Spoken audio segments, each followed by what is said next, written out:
क्रोधाद्भवति सम्मोहः सम्मोहात् स्मृतिविभ्रमः स्मृतिभ्रंशात् बुद्धिनाशो बुद्धिनाशात् प्रणश्यति बुद्धिनाशात् प्रणश्यति విషయవాంఛలను గూర్చి సదా మననము చేయువానికి వాని యందు అనురాగమధికమై అది కామముగా మారి చివరకు క్రోధమగును. క్రోధము వలన అవివేకము కలుగును. దీని వలన జ్ఞాపక శక్తి నశించి దాని ఫలితముగా మనుజుడు బుద్ధిని కోల్పోయి చివరకు అధోగతి చెందును.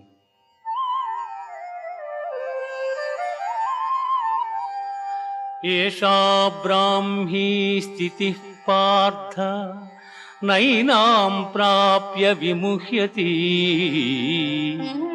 స్థిత్వా స్యామంతకాలే